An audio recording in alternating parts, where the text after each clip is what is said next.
Fresh out of the mailbox, French Avenue's Chronicles. Now, the first thing that comes to people's minds is when they hear French Avenue and then they hear a fragrance, they're like, ooh, what is this inspired by? What are we gonna get a budget option on? But in this case, they were like, nah, Cuba, this is an original creation. Now for me, these joints are extra exciting. Why? Because it puts them to the test. We know you can make a good fragrance. We know you can make quality shit. We know that you can make things that are cost effective, but can you put all those things in one package and come up with an original creation? Only one way to find out. I'm hype on this joint because I know what the notes are, I seen what the presentation is, and now it's all about the smell. So let's roll my music so we can tap into a French Avenue original, Chronicles.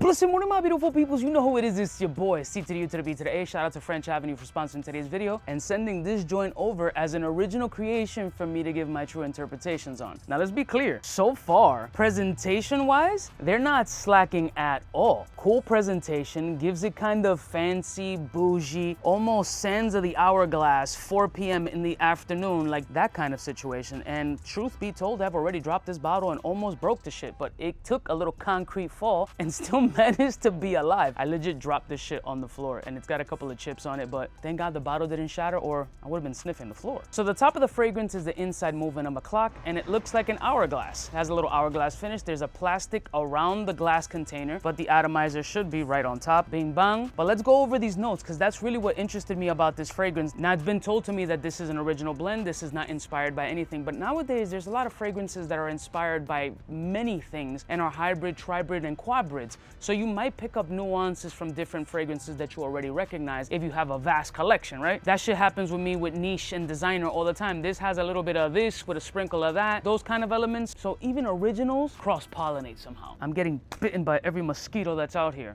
But here are the notes. All right, so the top notes of the fragrance are myrrh, elemi, and pink pepper, followed by heliotrope, iris, and frankincense. And at the base is tonka bean, vanilla, and musk. So right off of rip, we're having a little bit of a fall and winter situation, which is absolutely perfect because I'm falling into fall, and fall is absolute perfection for fragrance. So it being an original creation, I didn't want to do a test strip. I wanted to go right on skin. I wanted to get the full experience of this fragrance. I don't know what the price point is going to be. Generally, their fragrances are 60 and under. Maybe this might have a premium, being an original. I'm not aware. So let's say 80 and under. But truth be told, it's probably going to be in that $60 space. So we're going to go right on skin. Here's what the atomizer looks like if you care. And let's see what's up with French Avenue's original Chronicles.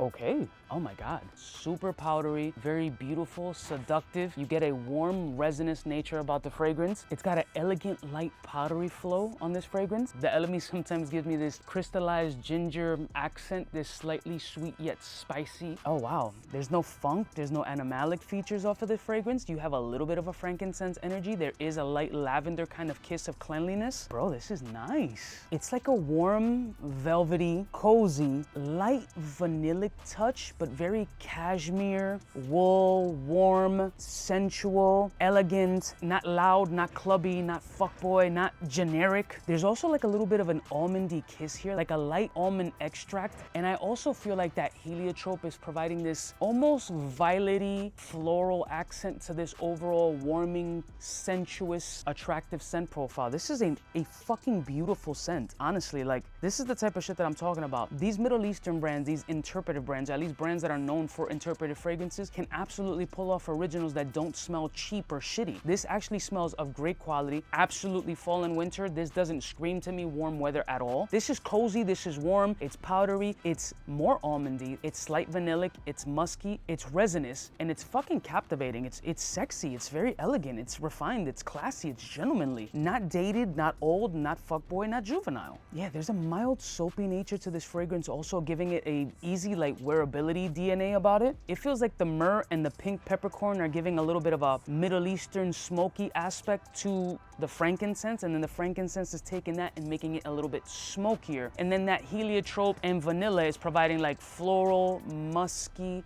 creamy, warm, ultra elegant. This is crazy. Like, it's crazy in the fact that this can easily be put in a known niche fragrance brand and be a $250 fragrance without batting an eye. And the thing is, it's not catering to like the masses, if that makes any sense. This is like Guerlain-ish kind of territory as far as like with a little bit of an artsy flair. It feels like French Avenue is really trying to prove a point here in saying like, no, we can do original shit too really good.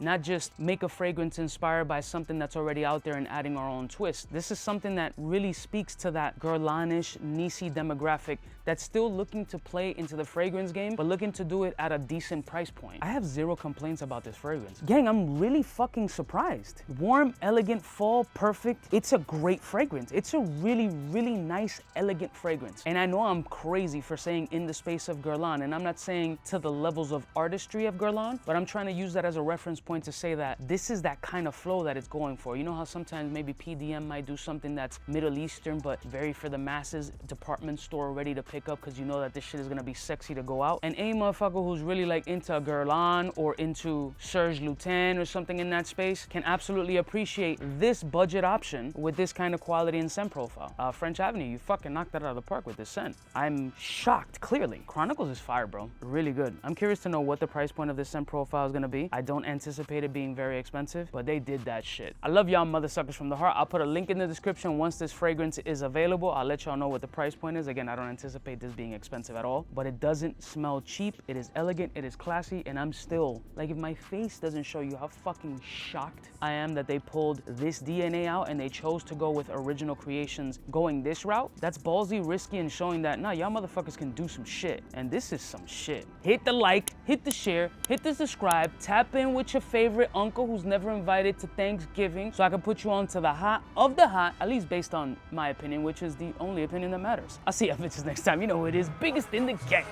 Smooches. Fly gun holder, money folder, roller, star attack when it's time to call back. For the rough, rugged, and raw way, this nigga Jay, it's a game, but he don't play. Hey, for all the chicks that got dead in the penthouse suite on top of my mom's crib.